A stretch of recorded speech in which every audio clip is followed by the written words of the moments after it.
कौन ब्रह्मा का पिता है, कौन विष्णु की मां, शंकर का दादा कौन है, हमको दे बता। ये जानने के लिए कृपया सुनिए। जगत गुरु तत्वदर्शी संत रामपाल जी महाराज के अमृत वचन सर्व पवित्र धर्मों के पवित्र शास्त्रों के आधार पर। तो वो शेख फरीद भी परमात्मा के साथ रहे शिष्य बनकर, और कमाल भी शिष्य बनकर और पुत्र रूप में। उन दोनों को साथ लेकर सम्मन नामक मनियार अपने शिष्य के घर पहुंच गए। और कुछ समय पहले वो परिवार के जन यही प्रार्थना हो रही थी कि भगवान कदे हमारे घर पे भी आ जाएंगे हमारे गुरुजी। वो सेव कह रहा था रह के हमारे गुरुजी अपने घर आ जाए तो आनंद हो जा। परमात्मा अंतर्यामी होते हैं, उनकी वह तमन्ना पूरी करनी थी, वह प्रकट हो गए, पहुंच गए न लेकर। अब सम्मन मनियार भगत चूड़ी थोड़ी बेचा करता, परमात्मा की लीलागणी बताया करते दोनों पति पत्नी। जैसे कहीं चूड़ी पराण चले गए गांव में किसी बहन बेटियां ने, और वहां बैठ कर चर्चा शुरू कर देती थी भगवान की। हमारे गुरुजी ऐसे हैं, हमारे गुरुजी ने एक लड़का जीवित कर दिया, हमारे गुरुजी ने एक गाय मरी हुई जीवित कर दी, सिकंदर लोधी का ना जलन का रोग कितना ठीक नहीं होता, हमारे गुरुजी ने ठीक कर दिया है, बड़े बड़े लोग धनी हो गए। अब वो जो बैठ जाते तो सारा दिन मन माने एक दो घर में जाते, बाकी सारा दिन कथा सुनाए जाते दोनों। वो और भी कम और कंगाल हो गए, थोड़े वित्तीय हालत कमजोर होगी। उस ऐसी स्थिति आ गई कई बार खाने को भी अन्न नहीं होता था। परमात्मा पहुंचे दोनों भक्तों को लेकर के। अपने सम्मन ने कहा अपनी पत्नी नेकी से कि सदगुरुओं के लिए भोजन तैयार करो। दोपहर बाद का समय था, 4-5 बजे का, 6 बजे का, गर्मियों के दिन थे। अब वो नेकी बोली घर में एक भी दाना कोई ना, आज तो आटा भी नहीं है। सम्मन कहने लगा जाओ मांग लिया किसी पड़ोसन से, किसी पड़ोसी अड़ोसी से मांग लाओ गुआंडी से। वह नेकी कहने लगी मैं सदगुरु के आते ही गई थी जहां मुझे आशा थी, आज वो कोई भी उधारा नहीं दे रहा है और मजाक कर रहे हैं, टोंट कस रहे हैं कि आज तुमने क्या जरूरत है आटा मांगने की, तेरे गुरुजी आ रहे हैं वैसे तेरे घर भर देंगे। वो टोंट कस रहे हैं, इस उद्देश्य से ना दे रहे कि रोज गुण गाया करते हमारे गुरुजी नो कर दे, हमारे गुरुजी नो कर दे। अब वो इस उद्देश्य से अन्न नहीं दे रहे हैं, आटा नहीं दे रहे हैं कि आज इनकी बिरान माटी उलट दो। ये नो कहे देवता भी पूजने छोड़ दिया, हमने नो भी छोड़ दिए, आज पता लगेगा इन्हें। तो सम्मन कहने लगा ला तेरा चीर, तेरी या चूंदड़ी, इसको कहीं गिरवी रखाता हूं। वो नेकी कहने लगी उसकी पत्नी कि मैं एक ही मेरे पास चीर है, चूंदड़ी है, इसको लेकर गई थी, कोई इसको गिरवी भी नहीं रख रहा है क्योंकि ये फट चुकी है। अब सम्मन तो कलेजा पकड़ कर बैठ गया, ये भगवान मैं किसा नीच व्यक्ति, आज पहली बार मेरे घर पर भगवान मेरे गुरुदेव आए हैं और आज मैं इनको आहार नहीं करवा सकता। देख किसा दुष्ट हूं, किसी जन्म में मैंने कोई पुण्य किया नहीं, कैसा पापी प्राणी हूं, कैसा अपराधी हूं। बहुत चिंतित हो गया। अब नेकी कहने लगी आप ऐसा करो, चिंता मत करो, कुछ विकल्प और निकाल लो इसका। नेकी ने उनकी पत्नी ने कहा कि आप रात्रि में पिता और पुत्र दोनों जाकर चोरी कर लाओ और केवल 3 सेर आटा लाना, अधिक नहीं चोरी करना। अब सम्मन वो छेऊ जो बेटा था शिव, वो प्रतिदिन परमात्मा की महिमा सुनता था, ज्ञान सुनता था, माता पिता से भी सुनता था। तो वो कहने लगा माता जी चोरी करना तो पाप होता है। अब नेकी कहने लगी बेटा चोरी को दान कर दे, उसमें पाप नहीं लगता। तो सम्मन कह शिव बोला मां चोरी मन में खोट आए बिना वो नहीं, और खोटल आदमी भक्ति नहीं कर सकता। मैं आपकी यह बात कैसे स्वीकार करूं? कल तक तो आप मुझे शिक्षा दिया करते बेटा चोरी मत करना, चोरी मत करना, और आप खुद सलाह दे रहे हो। तब नेकी बोली बेटा बात तेरी सारी सच्ची है, परंतु बात सुन जानते हैं, ये नगर के लोग घने धनी हैं और धनी आदमी भगवान से दूर होया करे, ये परमात्मा से दूर हो गए हैं। और ये आज कति आखिर आली है। नेकी ने कहा कि आज इस नगरी का अंत आ लिया बेटा, अब इस नगरी में ये नहीं समझते परमात्मा आए और ये भूखे चले गए, बेटा इस नगरी का नाश हो जाएगा। पूरी कथा सुनाई कि एक नगर में ऐसे ही एक साधु संत और उसका चेला आ गया था। नगर वालों ने उनको आटा नहीं दिया था, तो वो नगर उस गुरु ने, उस सिद्ध ने उस पूरे नगर का नाश कर दिया था। एक लड़की बची थी जो कुम्हार के घर की थी, जिसने ये कहकर आटा दे दिया था कि महाराज मैं छोटी जाति की हूं, मुझसे तुम्हारा दुख देखा नहीं जा सकता, और ये आटा ले जाओ, तुम्हारे भोजन ले जाओ, तुम्हारे गुरुजी कहें तो खा लियो। तो उस संत ने, उस सिद्ध पुरुष ने कह दिया था कि जस बेटा उस बेटी ने कह दे नगरी त्याग कर चली जा, और जहां शाम हो जा वहीं रुक जा, वहीं पर तेरा गांव बस जाएगा, तेरा वहीं वास हो जाएगा, या नगरी नहीं रहेगी रात के 12 बजे पाछे। तो नगरी बेटा नष्ट हो गई थी इन्हीं बकवादियों के कारण, और हमने इनका अन्न खा रखा बेटा, इस नगरी को बचाना पड़ेगा चाहे किसी कीमत पर भी। यह बात फिर सेव का समझ में आ गई, मां आप ठीक कहते हो, हम अवश्य चोरी करके लाएंगे बेटा, हम नहीं खाएंगे, गुरुजी को खिलाएंगे, संतों को खिलाएंगे, ये चोरी नहीं होगी। अब दोनों पिता पुत्र सम्मन और सेवू रात्रि में चोरी के लिए चल पड़े 12 बजे से, और उधर से संतों से प्रार्थना कर दी सतगुरु सुबह बखत से भोजन कराएंगे। संत समझ जाते हैं संकेत को, कहने लगे बेटा बहुत अच्छा, अब तो भूख सी मर गई, अब भूख नहीं रही हमारे को, जल पी लिया, सुबह देख लेंगे आहार का। तो क्या हुआ कि दोनों पिता पुत्र ने जाकर एक सेठ के घर में, दुकान में एक सुराख कर लिया, अंदर प्रवेश, लेट का प्रवेश होने का, जिसने पाड़ बोल रहे, पाड़ लगाना, सेंध लगाना, वह सेंध लगा ली। और सम्मन ने कहा बेटा मैं अंदर जाऊंगा और सेवू तू बाहर खड़ा हो जाना, और 3 सेर आटा लेकर आऊंगा, उसको अगर मैं पकड़ा जाऊंगा तो पोटली बांध लूंगा चादर में, कपड़े में, और उसको फेंक दूंगा बाहर, तू लेकर भाग जाइए। तो सेवू कहने लगा पिताजी नहीं, मैं इस सुराख में अंदर में जाऊंगा चोरी करने, आप बड़े हो मैं बालक हूं, यदि मैं पकड़ा भी गया तो मुझे छोड़ देंगे बालक जान के। और पिताजी ये राजा इस सेठ का राजा तक पहुंचा है, और ये बहुत भयंकर सजा देता है, सजाए मौत भी दे देता है। तो सम्मन कहने लगा बेटा तू इकलौता पुत्र मेरा, अगर तू पकड़ा गया, तुझे सजा मौत दे देंगे तो मैं कैसे जीऊंगा, नहीं मैं जाऊंगा चोरी करने, बेटा तू मत जा। सेव बोला नहीं पिताजी मैं जाता हूं, और बालक की तो माफी हो जाती है। यूं कहकर वो प्रवेश कर गया, घर में बढ़ गए, चोरी करने के लिए बढ़ गया बेटा। और पिता ने कहा बेटा 3 सेर से ज्यादा मत लाना। लड़के ने जाकर आटा ढूंढा घेरे में, और फिर वो अंदाजा सा 3 सेर गाल लिया, और एक फटी पुरानी जो चद्दर थी उसमें बांध ली गठड़ी पोटली सी। उनको पता था चोरी के हिसाब से वे भागना ही पड़ गया।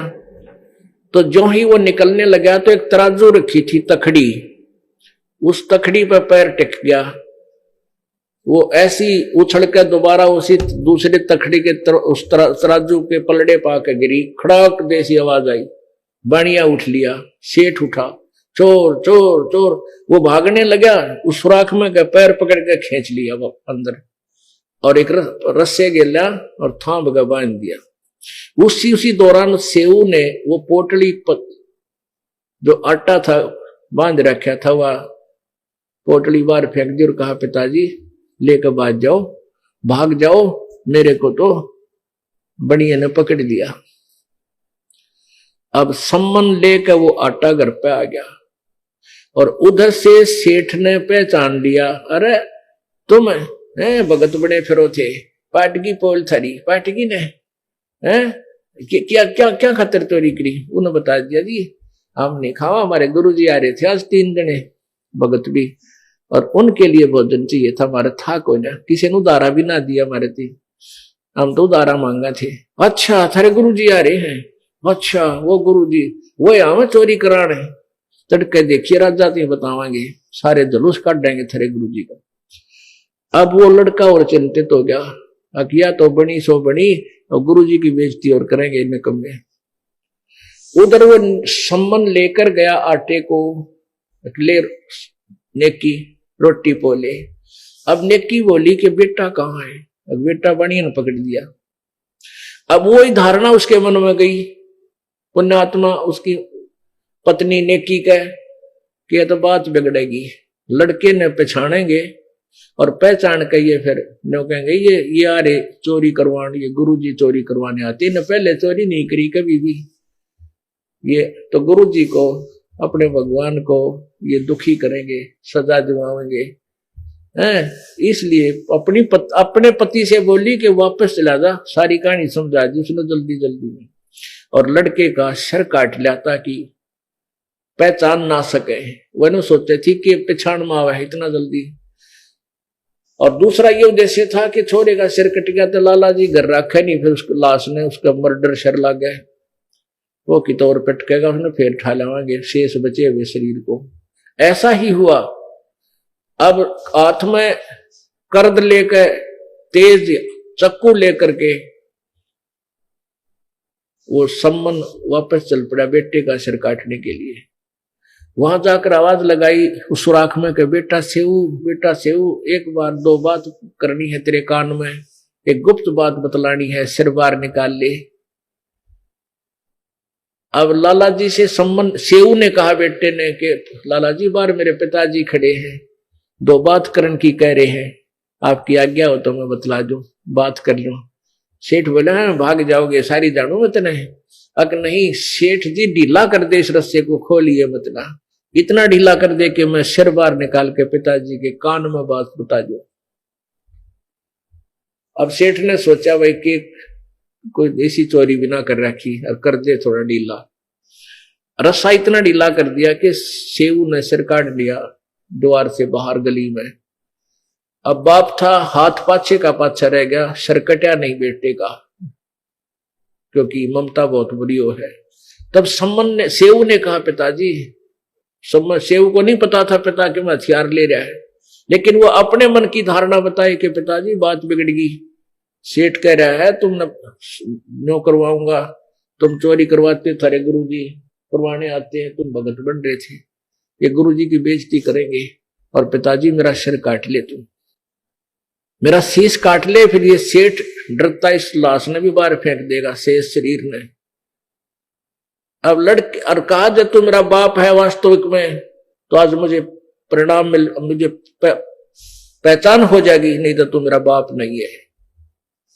इतनी बात बेटे के मुंह तो सुन दे करंट सा आया सम्मन में, और उसने तुरंत लड़के का सिर काट लिया और वो लेकर हाथ में वो पकड़ कर वो सर और लपेट के एक बोरी में घर ले आया।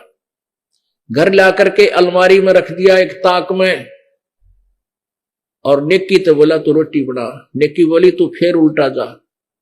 वो लाला जी घर नहीं रखा उस लाश को, वो बाहर की तरफ पटका होगा दूर जंगल में, और पीछे पीछे जाकर वह लाश उठा ला, उस शरीर धड़ उठा ला बच्चे का।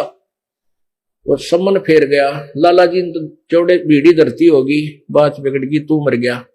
उसने पकड़ा उसका गड़ शरीर का कुर्ता और पकड़ के घसीट ले गया, उसने पजावे में गिरा। पजावा एक मैदानी भट्ठे होते थे पुराने समय में, ये कुम्हार लोग लगाया करते थे, पजावा ईंटें पकाते थे, मटके भी पकाते थे, उसमें ऐसे खंडर से होते उनमें पटका जाके। तो सम्मन ने देखा और उसने क्या किया इतने दौरान में, अपना जो सुराख बनाया था दीवार में वो वापस ईंट लाके और मिट्टी गारा थे लीप कर रेत रात मार के ऐसा कर दिया, पाड़ लग गया को नहीं, वो सुराख ना हुआ। लेकिन वो पैरों की जो लकीर थी, घिसट थी, निशान थे, वो दूर की दूर घिसरता हुआ जा रहा था। उनको देखते हुए देखता देखता सम्मन वहां पहुंच गया जहां बेटे का धड़ पड़ा था। उसको उठा के कंधे लाके घर लिया। पुणात्माओं, लड़का मरा पड़ा है, कटा पड़ा है, अपने हाथ से काट रखा, माँ रोटी बना रही है। और नो बोला, सम्मन लेकी बोली, अगर रोइए मत ना, जब गुरुजी ने पता लग गया ना रोटी नहीं खाओगे, इन कल के भूखे खाना खा लेने दियो जो बात कराएंगे। अब रोटी तैयार होगी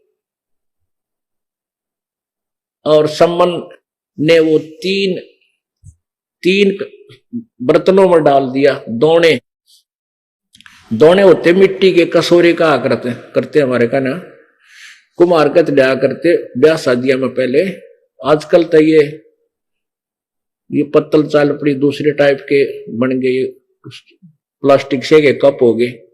पहले मिट्टी के हुआ करते कसोरे, कप टाइप चौड़े चौड़े से बगैर डंडी के, तो उनको दोना बोलते हैं सिंपल भाषा में। तो उन्होंने क्या किया, जो भी भात बनाई थी वो 3 दोनों में डाल दी, तीन पात्रों में, 3 थाली समझ लो, 3 पत्तल थाली भी ना थी बेचारे गरीबा का, वो पत्तल सी थी, उन 3 में डाल दी। और प्रार्थना की गुरुदेव भोजन पाओ, भंडारा तैयार है, आसन दे दिया।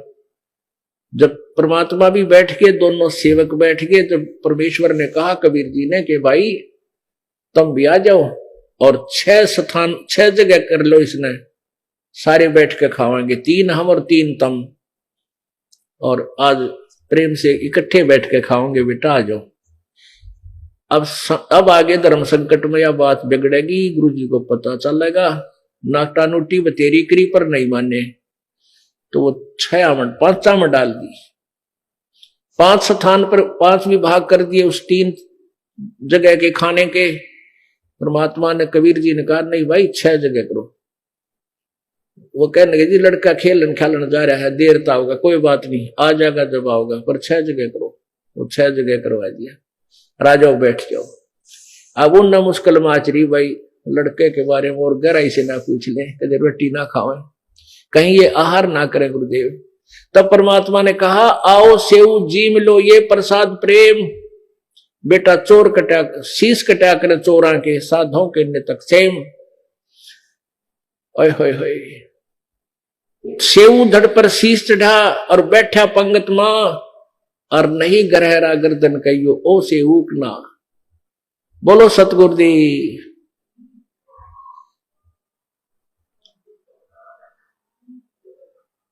परमेश्वर कबीर जी के इतना कहते ही ता अलमारी में तो सर रखा था, नीचे बोरी में धड़ पड़ा था, छुपा रखा था, फटी पुरानी बोरी में डाल रखा था। वहां से निकलकर ऑटोमेटिकली उस धड़ के ऊपर शीश अपने आप जुड़ के प्रभु कबीर जी की कृपा से, और वो लड़का उसी पंक्ति में आकर बैठ गया अपने माता पिता के पास। और माता पिता नु देखें गर्दन का इसका निशानी है, वो सेव है कोई और है, यू कितने निशानी भी कोई ना। और उठ के अंदर जाकर देख का यू मन बड़ा पापी विश्वास नहीं होने देता, वहां सब नहीं था। फिर यकीन हुआ तो वो बाढ़ कर कितने निशान भी कोई नहीं। जब दोनों चरणों में पड़ गए परमात्मा, हम तो तुच्छ बुद्धि जीव आपको परेशान बहुत कर दिया। अगर नहीं बेटा, आज तक तुम्हारा भी पक्का विश्वास ना था कि मैं कुछ थोड़ा बहुत लो लगता सा हूं, भगवान थारी भी फड़क निकल गई। और ये 2-3 और आ रहे थे मेरी गेला, एक आधा भगत ने क्या करता, मैं बड़ी सेवा करता हूं, आशीर्वाद दे दिया बेटा, चिंता ना करे सम्मन, तेरा टोटा नहीं रहेगा। उसी जीवन में 1 नंबर का सेठ दिल्ली का हो गया वो मनियार, उसी जीवन में मास्टर मालिक के आशीर्वाद से। जहां भी हाथ लाओ उड़े सोने की डली पावे। ओए होए परमात्मा, ऐसे मालिक ने मौज मचा दी। बोलो सतगुरुदेव।